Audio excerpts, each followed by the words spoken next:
Today we'll be making the S clasp. You'll need flat nose pliers, cutters, round nose pliers, and 20 gauge wire. We're going to start off with your wire and your round nose pliers and about an inch or so out. We're going to be making a teardrop, so a little different than what we've done so far. So I'm pushing into my thumb with that wire, rotate away, and you're just going to make a teardrop, so you don't want a full circle. Like that. Then you're going to hold on to the long wire and we're going to complete a figure 8. So if we started here, went down, up, came down, to complete it we need to go this way. It's also usually the shortest distance to that short wire, so we're going to go this way.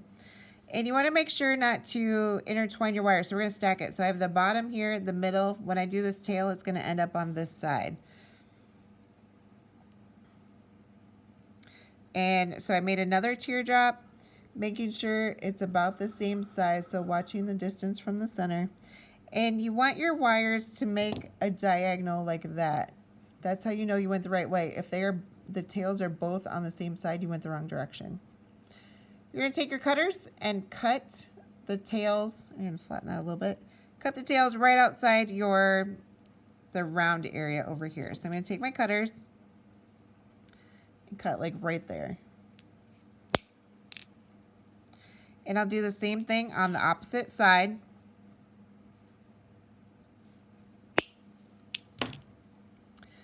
So I have this cute little bow tie. I'm going to, it looks like I'm undoing what I just did, but I'm pushing the tails in the center of these like circle areas so that I can grab them a lot easier. So what I'm going to do is flip this over. I'm going to hold the opposite side with the flat nose pliers so it doesn't mess up what I'm doing. I'm going to work on this bottom wire.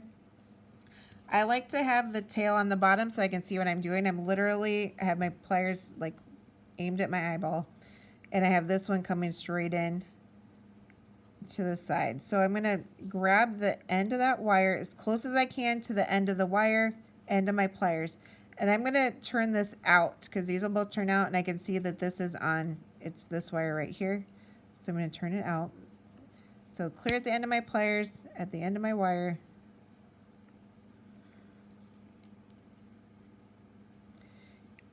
And we want this to be very small, just like with the wrapped hook, that little loop on the end. It's the same thing, only now we're doing 2. I'm going to pull that back down. It got away from me.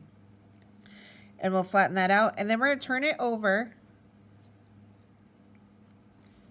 so I can grab the tail on this opposite side. So this wire is connected to over here. That's why I have a hold of that.